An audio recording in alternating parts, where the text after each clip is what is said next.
Minuit, frontière entre l'Arizona et le Mexique. La police a repéré une dizaine d'immigrés clandestins tapis dans les fourrés. Ils ont erré 3 jours dans le désert, pratiquement sans manger et sans boire. Parmi eux, Gloria et ses 2 enfants. Elado, 6 ans, et Olegario, 7 ans. Ce sont des paysans. Ils viennent de l'une des régions les plus pauvres du Mexique, le Chiapas. Là-bas, il leur est devenu impossible de vivre de leur récolte de maïs.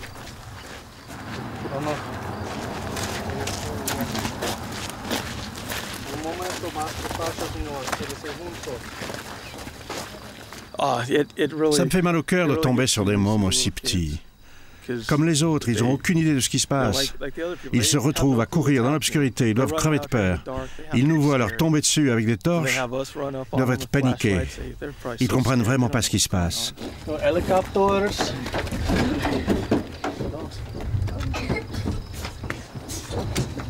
Gloria voulait offrir une vie meilleure à ses enfants. Leur voyage en Amérique s'arrêtera au poste frontière de Naco. C'est la 2e fois en une semaine qu'elle est arrêtée. Pas de chance pour elle, surtout quand on sait que l'Arizona est aujourd'hui l'État le moins protégé des États-Unis contre l'immigration clandestine.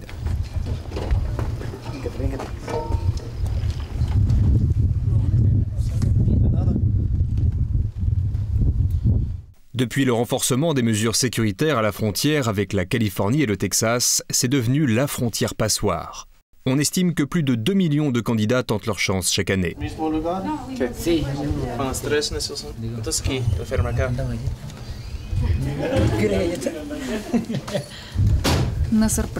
C'était terrible.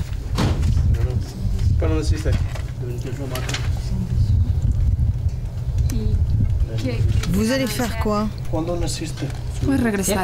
Retourner au Mexique.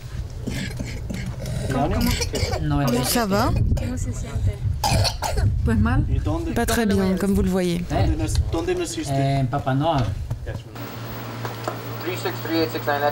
Pour surveiller ce secteur de la frontière, la police ne dispose que de 12 caméras concentrées sur à peine 2 km.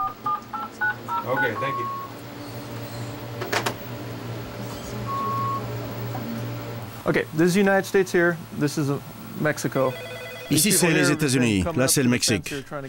Ces gens-là essaient d'escalader la barrière. Avec cette caméra, on peut les repérer et placer une unité devant et les attendre. Les équipes de Robert arrêtent tout de même 300 à 400 clandestins par jour. Un chiffre impressionnant et dérisoire à la fois. En Arizona, on estime que pour un clandestin arrêté, 3 réussissent à passer.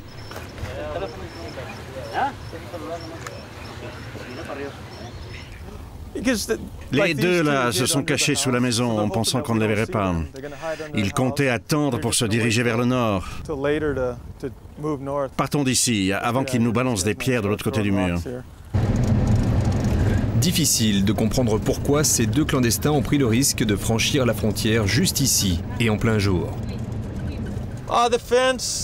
Le mur ne va pas très loin pour plusieurs raisons.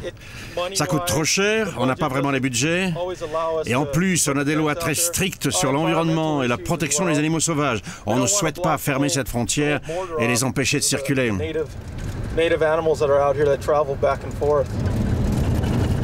Effectivement, à partir d'ici, plus de murs.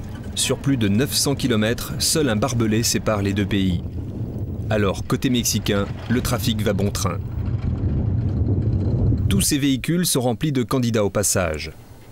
Pour tenter leur chance, ils savent qu'il leur suffira d'attendre la nuit quand les patrouilles de police se font plus rares.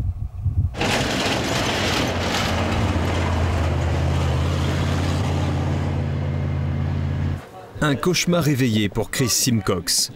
C'est la raison pour laquelle cet ancien instituteur californien a créé il y a 1 an la première milice anti-clandestin d'Arizona. Le Civil Homeland Defense. Sa mission, mettre fin, selon ses termes, à l'invasion d'étrangers.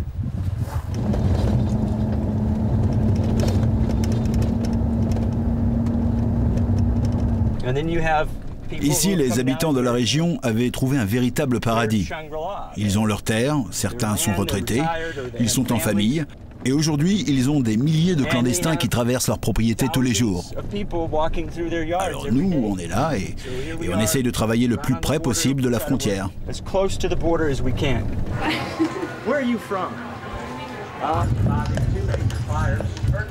À une dizaine de kilomètres de la frontière, Tombstone. Ville mythique des frères Earp, d'hockey choral et des règlements de compte sanglants.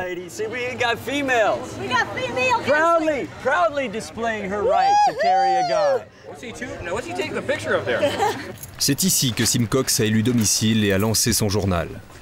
Un hebdomadaire de propagande qui se veut très patriotique. Une arme supplémentaire pour mobiliser les citoyens et le gouvernement contre l'immigration clandestine.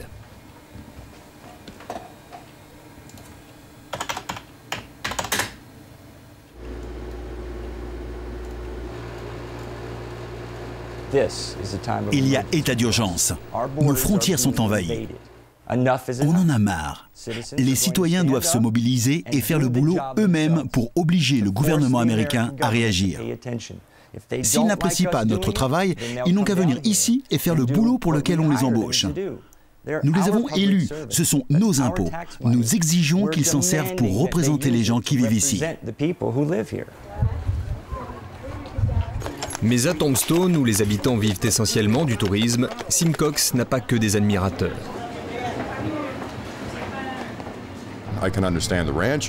Je peux comprendre les fermiers qui veulent protéger leurs propriétés. Mais ceux qui se baladent dans le désert et crapahutent dans les forêts en se faisant passer pour des héros, c'est de la pure connerie. What did I do? You stole the money. Oh no. Now, I've been accused of a lot of things, but I've never been accused of stealing money. Oh no. Where did this come from? 4 or 5. Okay, that's mine.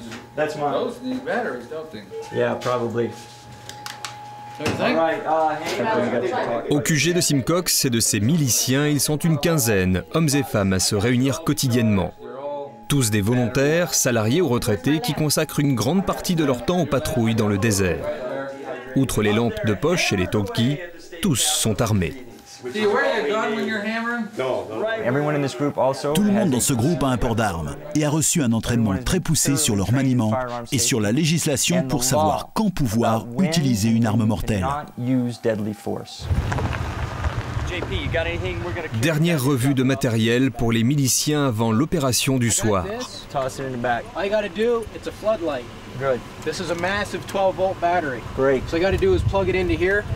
And you got juice all night. Excellent. For the flashlight because of what happened last night. Toss that in the back. You want to toss that chair in here, John? Yeah. Way down. What are you wearing? Vous portez quoi? Une veste en Kevlar, un gilet pare-balles.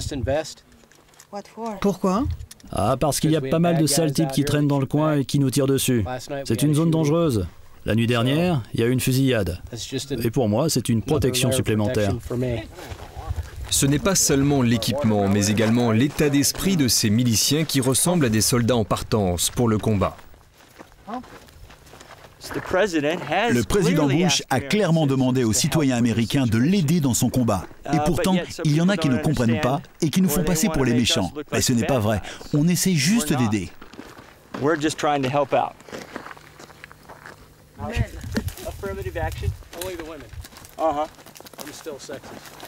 Dans le pays, il serait aujourd'hui plus de 5000 sympathisants aidés financièrement à ces milices anti-clandestins. Dans la région, Sim Cox et ses hommes bénéficient du soutien des fermiers qui comptent sur eux pour protéger leurs terres et faire le travail que les gardes-frontières ne font pas. Sim Cox et les siens arrêtent en moyenne 300 clandestins par semaine.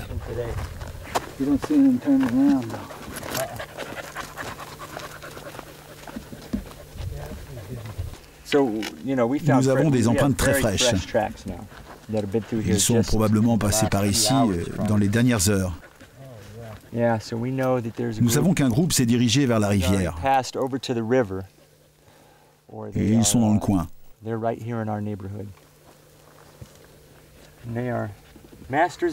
Ce sont des pros de la planque. Ils ont suivi un entraînement, ils savent que nous sommes là et ils connaissent les techniques de crapahutage et de camouflage.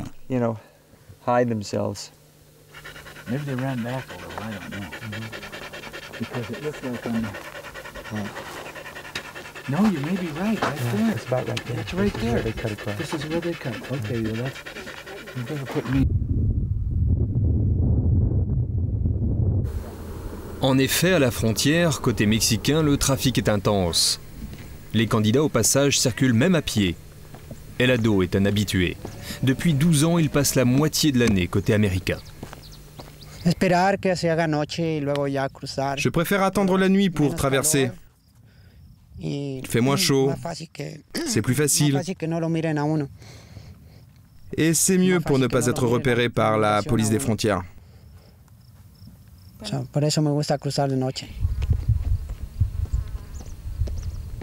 À moins d'1 kilomètre, Simcox achève son repérage pour pouvoir mailler le terrain et tendre son embuscade. So you could see them, you could still hear them coming. I would tell everybody what's happening. Set up about right here. Sure. So there, you see that open spot right there. You bet. So if they hit that, where are they going to go? Let's make a campfire, and we'll all sing Kumbaya before we start. How does it look down there? The same, busy. Busy? There's been some through today, so we know. And Kathy, if they come out and go for the river, they're going to run right into Craig and Ed.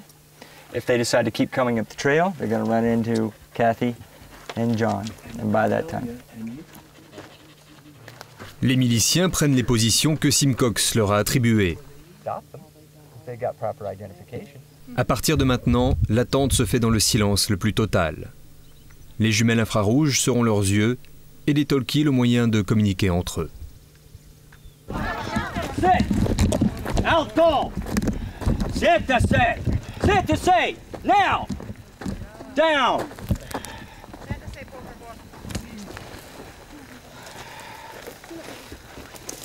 Okay, we got about 25. They are sitting voluntarily. We need assistance. Totalement surpris, les clandestins obtempèrent et attendent la suite dans la peur. Anyone American citizens? No? Mexico? Est-ce qu'ils ont le droit de faire ce qu'ils font? Ils ont le droit de nous arrêter comme ça? Mais nous, on n'a rien fait de mal. On vient ici pour travailler. Ne venez plus ici. Il y a assez de citoyens américains. On dit stop. Ça suffit. Rentrez chez vous et révoltez-vous contre votre président, Vicente Fox. Bang, bang, la révolution. Pas de boulot. Faites la révolution et vous aurez du boulot. Mais c'est qui? Ce sont pas des gardes frontières. C'est qui?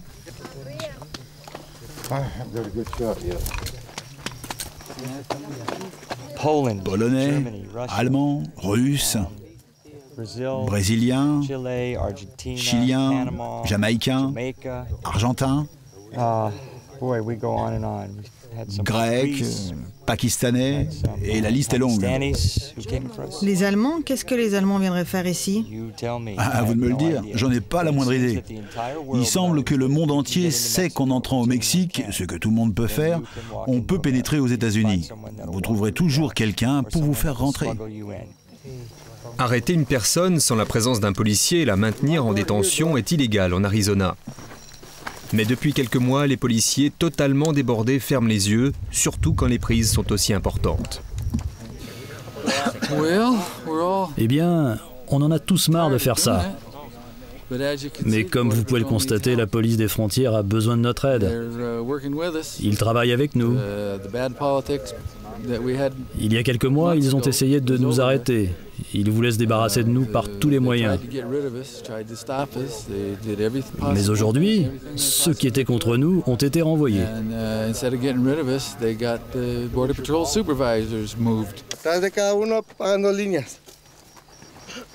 La rencontre entre clandestins et miliciens ne se passe pas toujours aussi bien. Souvent, des clandestins sont retrouvés blessés ou laissés pour morts dans ces forêts.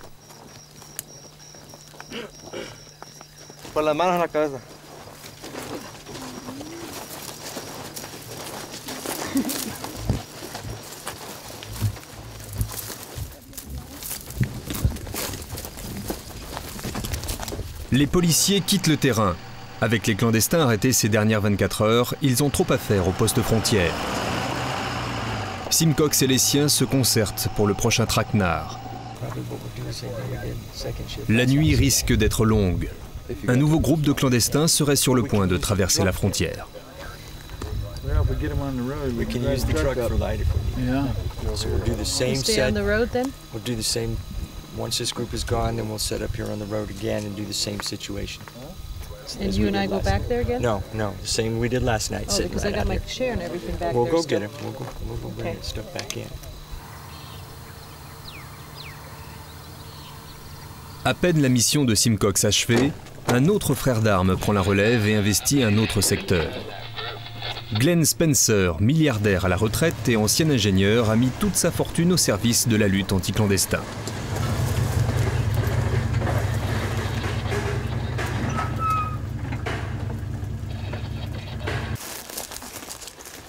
What do you think, Jer? With zero wind like this, where would you like to take off? What spot?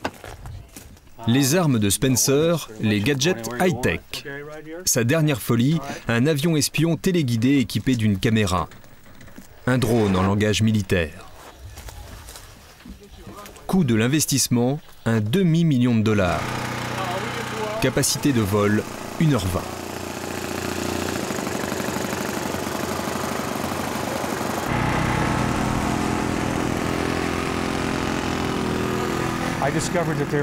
J'ai découvert qu'il y a une réelle volonté de pousser les gens à l'immigration clandestine, surtout des Mexicains, parce qu'ils croient que cette terre leur appartient, qu'on leur a volé, et ils comptent bien la reprendre.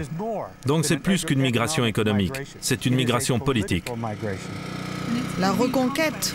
La reconquista, reprendre les terres qu'ils pensent qu'on leur a volées. Mais c'est faux. Les États-Unis ont acheté ces terres.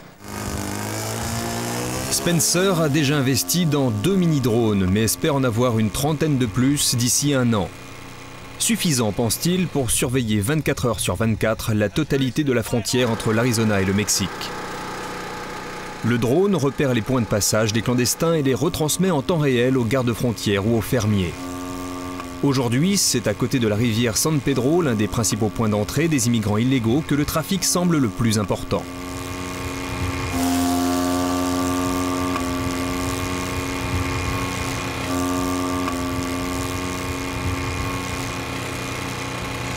Je n'aurais pas envoyé de troupes en Irak. J'aurais investi tous ces moyens et tout cet argent dans la reconstruction du Mexique. Parce qu'il y a une réelle guerre démographique qui représente une menace beaucoup plus importante pour les Américains que Saddam Hussein ne l'a jamais été.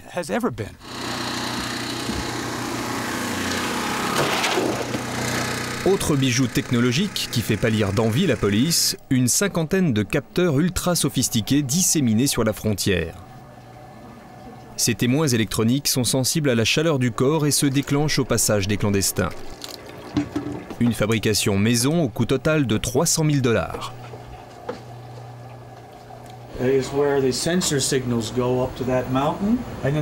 Les capteurs envoient des signaux en haut de cette montagne. Puis à cette antenne, ça arrive dans cet ordinateur et ça déclenche l'alarme. L'alarme qui nous indique, je vous le montre, quel capteur s'est déclenché.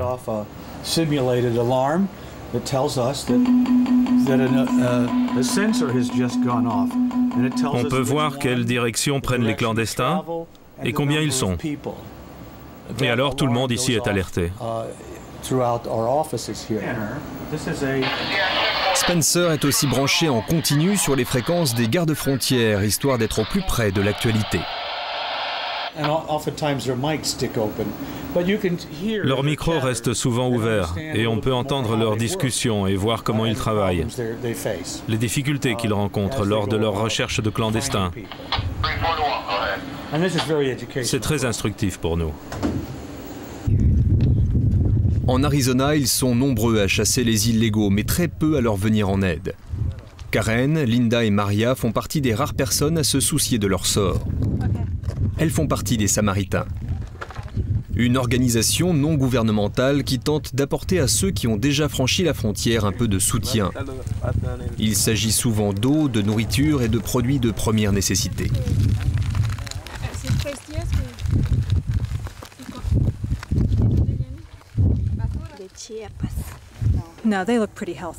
Ceux-là ont l'air d'aller bien. Ils ne sont pas déshydratés, pas trop fatigués. Ce qui est étonnant vu ce qu'ils viennent d'endurer. Mais c'est sûrement parce qu'ils sont jeunes et en bonne santé. Ils n'ont pas l'air en danger. Certains ont moins de chance. Chaque été, près de 300 clandestins meurent dans l'immensité du désert d'Arizona, victimes de déshydratation sous des températures qui peuvent atteindre 50 degrés ou abandonnés par leurs passeurs. Somos amigos. Tenemos agua y comida. Somos amigos. No somos la policía. À l'ombre d'un arbre, Linda et les siennes rencontrent un vieil homme blessé qui cherche à se protéger de la chaleur accablante.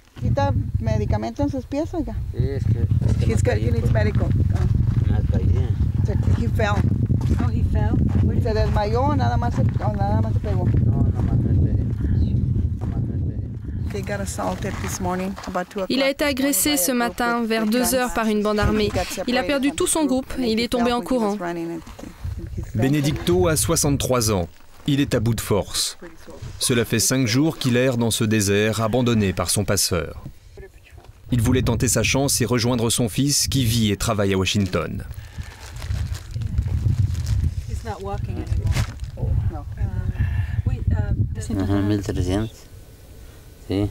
J'ai payé $1700 pour passer la frontière et maintenant j'ai plus rien. J'ai perdu tout le monde sur le chemin là-bas. Je suis seul.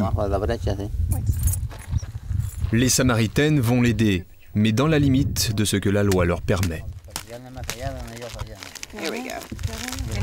We can't do anything that will Nous n'avons pas le droit de faire quelque chose qui prolonge le séjour d'un clandestin dans le pays. Alors nous offrons les premiers soins et si ce n'est pas assez et que l'état de la personne nécessite un traitement plus poussé, nous leur proposons de contacter les urgences ou d'autres services.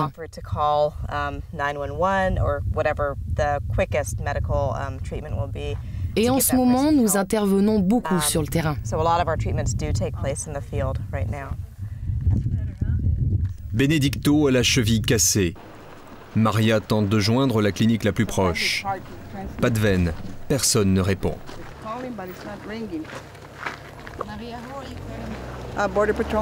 J'appelle la police des frontières. Il veut retourner au Mexique. Nous n'avons pas le choix. Je leur indique où nous sommes et ils viennent le chercher.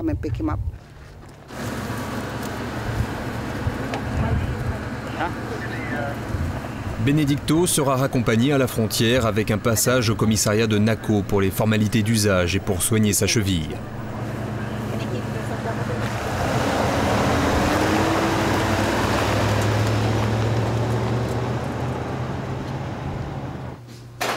C'est là que nous retrouvons Gloria et ses 2 enfants. Ils ont passé toute la nuit dans une cellule. L'aîné a attrapé une méchante bronchite. Ils sont sur le point d'être reconduits à la frontière. Gloria a du mal à se remettre de cet échec.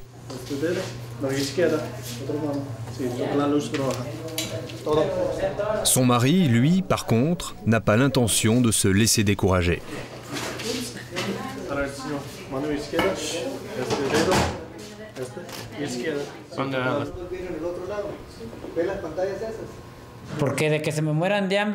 Mes enfants crèvent de faim au Mexique, alors je suis prêt à prendre des risques. Ils méritent une vie meilleure. Je voudrais qu'ils puissent étudier aux États-Unis.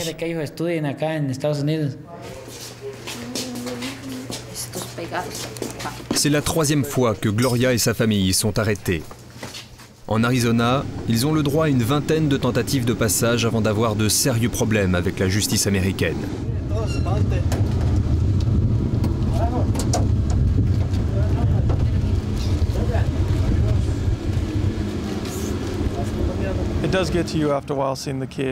C'est touchant de voir les enfants et leurs familles. On a de la peine pour eux. Je comprends qu'on essaie de leur offrir une vie meilleure, mais il y a une façon légale de le faire, et aussi longtemps qu'ils enfreignent la loi, nous serons là pour les arrêter. Gloria et les siens n'ont rien à perdre. C'est sûr, ils réessaieront très vite. Mais pour cela, ils vont devoir économiser. Au Mexique, un passage en Arizona se négocie 1 500 $ par personne.